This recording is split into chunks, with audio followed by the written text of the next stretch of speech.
According to C. Wright Mill's book, The Power Elite, American influence prior to World War II lay in a somewhat balanced triarchy of political, economic, and intellectual elites.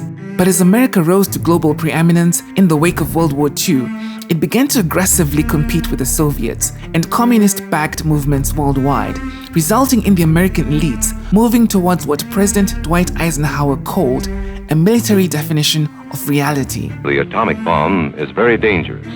Since it may be used against us, we must get ready for it, just as we are ready for many other dangers that are around us all the time. And so, despite his own military background, Eisenhower would go so far as to warn against this creeping in of military influence during his 1961 farewell address. The potential for the disastrous rise of misplaced power exists and will persist. Unaware of the fact that his own efforts in dealing with the Soviets had already set in motion a series of developments that would eventually shift power away from these military circles and onto a new group of economic elites, the tech elite. And just 6 decades later, events such as the COVID-19 global pandemic have drastically increased the wealth and influence of this new group of elites, devolving more and more economic, cultural, and even geopolitical power into the hands of this small group of people. And so, given just how ubiquitous their businesses and technologies have become, how important they might be in determining our future, and given just how much they wish to use this influence towards making the world a better place, we need to ask the question, how do the tech elites see the world?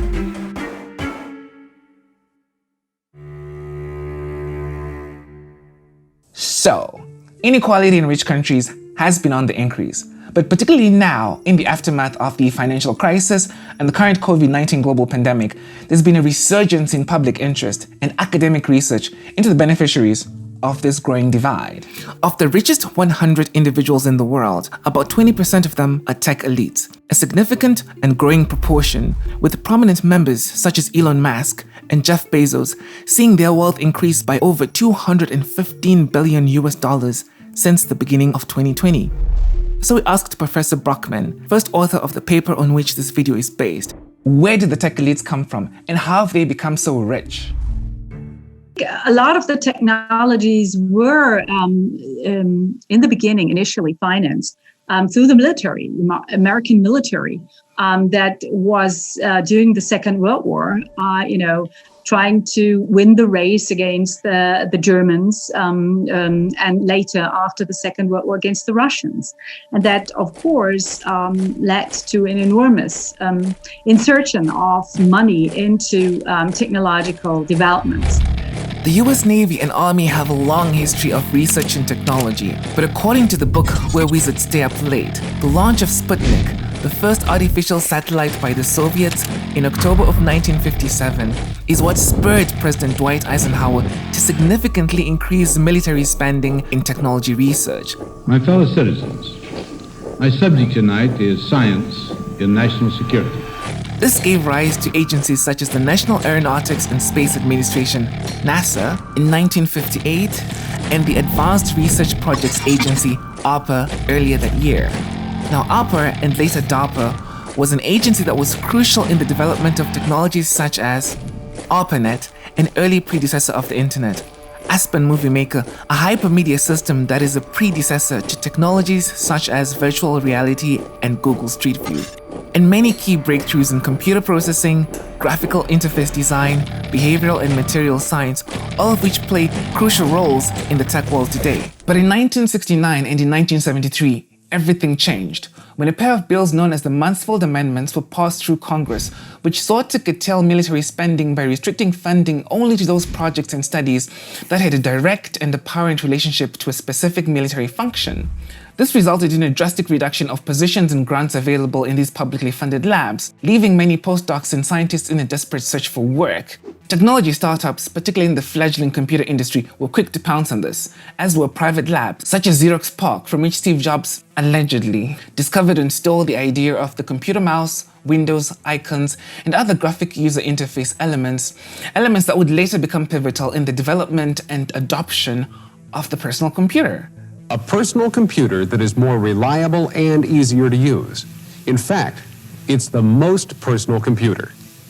And this became a common feature as massive amounts of intellectual property were moved from these government-funded labs and scientists into private hands, eventually culminating in the commercialization and diffusion of this intellectual property into everyday life, all the while making the founders, investors, and executives in these technology companies very, very rich. So Eisenhower laid the tinder, and the Mansfield Amendments were the sparks that ignited the rise of the tech elites. But this was the 70s. The era of the semiconductor and hardware elites, a time when the software and internet tech elites were either very young or not even born yet. So where did these latter generations of tech elites come from? The big IT moguls these days come from elite institutions. That includes Stanford, MIT, and Harvard universities, and are also geographically clustered in tech hubs such as Silicon Valley and Shenzhen, China. Now, these geographic clusters are important in creating networking effects. In essence, the more technology, expertise, and startup infrastructure you have, the more entrepreneurs, skilled labor, and venture capital you attract. However, these hubs and tightly bound networks tend to breed incestuous environments and worldviews that are often culturally homogenous and limited. These companies can't be diverse because the people who live here to work at these companies aren't diverse. At the same time, practices such as legacy and early admissions, and the recent scandals involving pay-to-play schemes for admissions into top American universities have shown that communities within these circles tend to dream hoard. That is, they tend to leverage their wealth and power to make sure that available opportunities go to their kin and their kids first. Upper middle class parents feel like the stakes are very, very high. When the stakes feel very high, you're very highly incentivized to do pretty much anything and everything, particularly if everyone else is doing it. To ensure your kids don't fall, to put a glass floor underneath them, to kind of make sure they don't kind of come down. All the while making it increasingly harder for outsiders and for more diverse worldviews to gain entry into these elite circles. Education used to be the upward lubricant of upward mobility. It's now become the sand in the gears. We have a caste system here. It's called higher education. Give me a kid's zip code and where he went to college, and I'll tell you how much he or she is going to make by the time they're 30. Now, this social stratification was predicted and popularized by Michael Young in his 1958 satirical fiction, The Rise of the Meritocracy, in which he foresaw a world where inequality would be justified by the term merit equals IQ plus effort, implying that those who are successful and occupy elite positions in circles have done so primarily because they're intelligent and have put in the necessary hard work. And even Hayek, even liberal classical economists were skeptical and were not saying that merit is a good justification of social inequality. This has changed actually very much due to the, neoliberalization of politics. And so even though the social inequality that Young's dystopian fiction warned against has now occurred, it has simply been branded as meritocratic stratification, brought about by variations in intelligence and hard work, and as such is just undeserved. Be that as this may, this idea of meritocracy has still come under intense scrutiny, both from the left and on the right, as people have observed declining social mobility and as such have started to organize against the establishment and the elites. And so the first key thing that Professor Brockmann's study looked into was whether or not the members of the tech elite share a meritocratic view of the world, and whether this view is common and distinct amongst this group. Secondly, the study looked into the tech elite's self-professed commitment to making the world a better place. Though this has become commonplace in recent times, it's still unlike elites from other economic spheres, such as finance, energy, and real estate. Well, with some exceptions. And so the second thing that the study looked into was to what extent the tech elite truly believe themselves to have a mission to make the world a better place, or if, as writer Anand G. argues in his 2018 book Winners Take All, they're merely hypocrites who are only interested in making the world a better place insofar as it does not undermine their own wealth and prerogatives. Lastly, the study sought to ascertain the tech elite's relationship with democracy. Facebook believes that over 125 million Americans may have been exposed to Russian-backed posts during the 2016 campaign.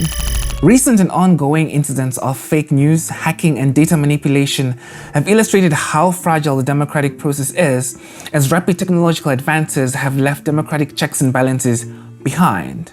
This, combined with the fact that the tech elite's wealth and fame pose an inordinate amount of influence on political processes and figures relative to the ordinary individual. Elon Musk, the CEO of Tesla, is defying stay-at-home orders, daring authorities to arrest him by reopening his California factory.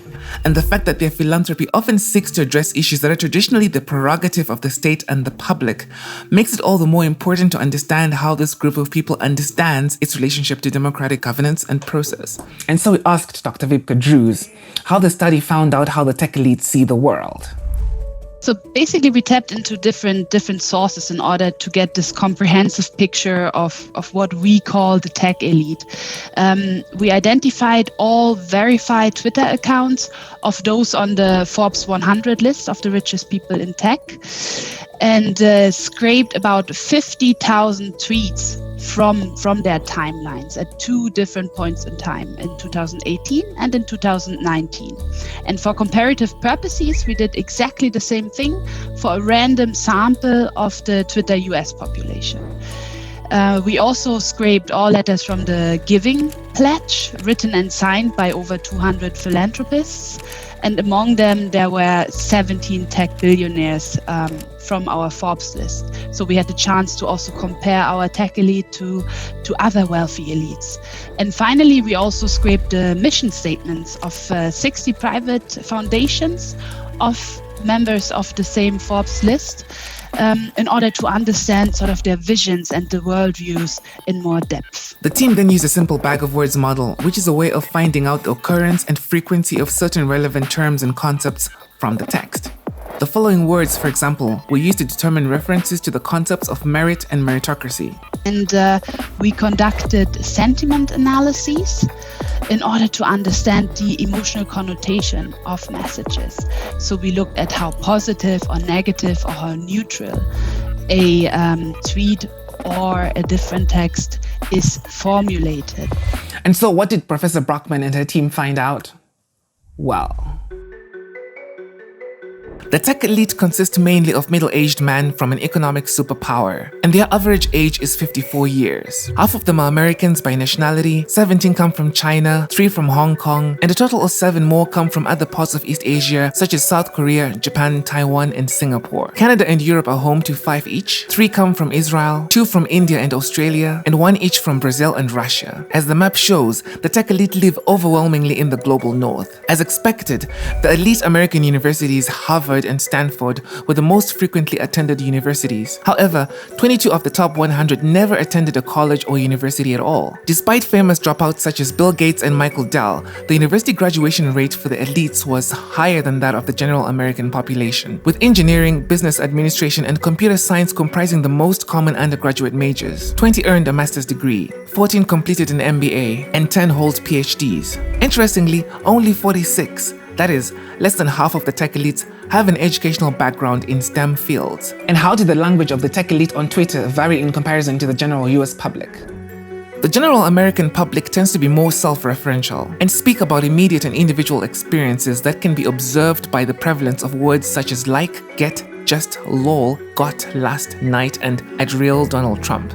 In comparison, the elites are less self-referential and more inclined towards addressing audiences as evidenced by greater use of words such as people, us, team, and world. Instead of talking about individual and immediate activities, they focus more on potential and future events, and do so with a greater sense of deterministic optimism, as can be seen by their use of words like new, great, and can.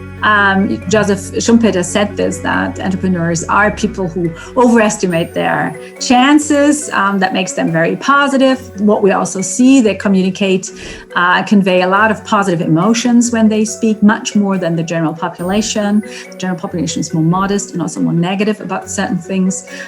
These people who were very successful also communicate this back, that everything they have achieved or that is achievable, and that is a very positive experience. And so what do the tech elites think of meritocracy? The tech elite are more than twice as likely as the general population to invoke merit-related words. And if they do so, they talk much more often in positive terms about merit. Something positive, something desirable sort of to achieve and to enforce in comparison to the general US population. And what of the tech elite's desire to make the world a better place? The terms education, work, and social are at the core of the commitment letters submitted by members of the tech elite, as is agency, as shown by the use of verbs such as believe, create, put, grow, help, and feel. The tech elite also communicate in a way that shows more drive for the future and appear to be more animated about it relative to other wealthy individuals. We do think that it will be possible to cure, prevent, or be able to manage all diseases by the end of this century.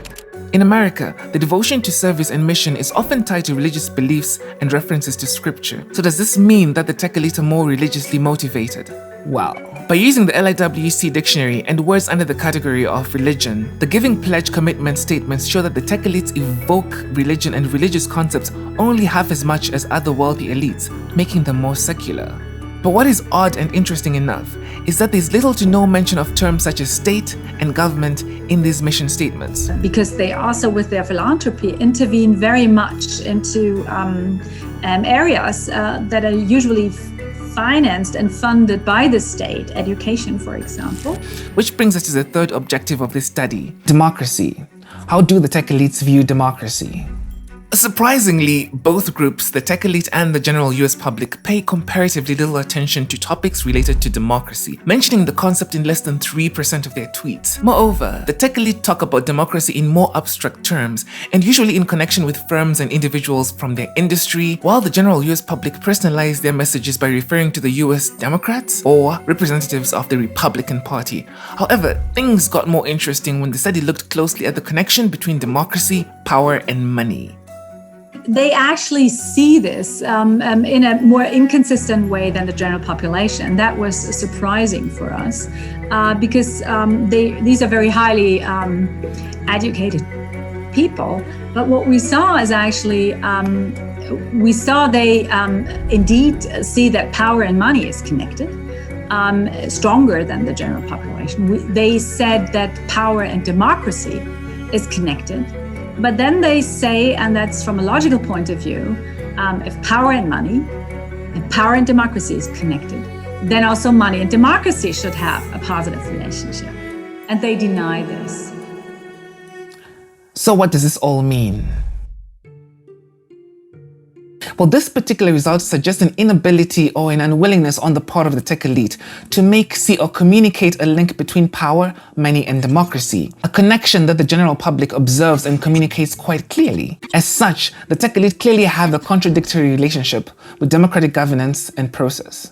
Which I think sheds light into the either misinterpretation how important their wealth could impact democratic procedures, or they just don't want to see how limited the resources of others are and how influential they are.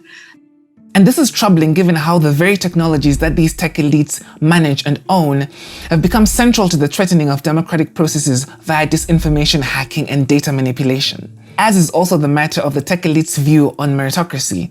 The tech elites view the world in meritocratic, self-serving, and often self-affirming terms. They somehow assign these enormous success that they have on the market very much to their own genius and their own talent. And that is quite doubted in very recent discussions, because we see there are certain structural arrangements that have helped them very much to build up these enormous companies and power. The resultant and increasing stratification and social inequality is justified by the belief that socioeconomic positions are determined primarily by intelligence and hard work. It's good sense to appoint individual people to jobs on their merit. It is quite the opposite when those who are judged to have merit of a particular kind harden into a new social class, without room in it for others. On a more positive note, the tech elites do appear to have strong positive sentiments towards making the world a better place, all the while communicating far more agency than other wealthy individuals. However, articles such as Mary McLean's recent paper on elite philanthropy in the UK and the US strongly suggest that these activities too end up becoming more self-serving and self-affirming, further fueling inequality and discontent in the very world that the tech elites wish to make better. The conversation is delimited and the actual policies are delimited in ways that rule out a lot of forms of change-making that hurt powerful people and that tip the scale in favor of forms of change that help them. That doesn't mean that there are no win-wins. There's a lot of win-wins. It's just that when social change is required to abide by the rule of the win-win, a lot of changes that are important come to be ruled out. These self-affirming activities may be the cause for the tech elite becoming a new and distinct social group unto itself, which is why the team did one more thing.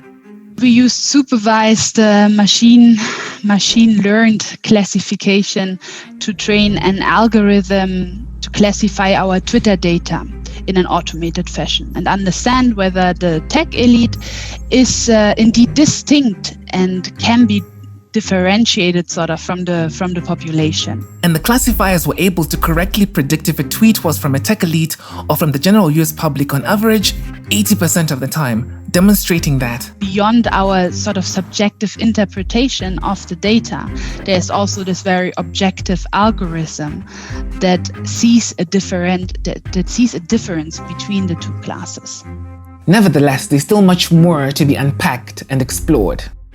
Well, for instance, since this list is quite arbitrary, these people don't really know each other, as you alluded to earlier, does this mean that the distinctiveness in how they see, approach, and communicate about the world is something that's required of a person to become a tech elite, or something that happens as a result of being a tech elite? I mean, it's the question is they're selecting with a certain ideology into this group, or is the success story the cause? And I think the study doesn't really show and prove this. What we see, it's only in that respect, it's a description. Which is why this paper is just a starting point, and much more needs to be done. Because as Professor Brockmann underlines, a conversation needs to be had with the tech elites. The future of some very important things, such as how we communicate and even democracy, is going to depend to quite a significant degree on how this group of people sees, understands, and acts upon the world. The power that lies with the tech elites, whether they realize it or not, is immense. And just as Eisenhower warned us against the rise of unchecked military power during the peak of the Cold War, we must take note of the rise of the tech elites. And something that is central to this is research and access to information. But of course, the tech elites are hard to get a hold of. It's very difficult actually to reach out to these people in a systematic way. But as is often the case with the real world, serendipity often plays a surprising but very important role. Well, if we assume that research also benefits democracies and open access to data is important for research, then technology, and particularly social media and the Twitter data that we use right now, plays an important role here. Without this publicly available data on the web, we would not have been able to analyze the tech elite in the first place. To that end, somehow, the technology that they created also helps us to better understand them. How they see the world, and what this means for the rest of us. Well, that was a lot of work, so thank you so much for watching. And if you have a burning question, you can go to the subreddit, which is linked in the description below. And if you ask your question within 24 hours of this video's release, I promise to try to get Hilke and Wiebke to answer the most interesting questions. Otherwise, thumbs up if you liked the video, and subscribe if you loved it, because there's more coming. Take care.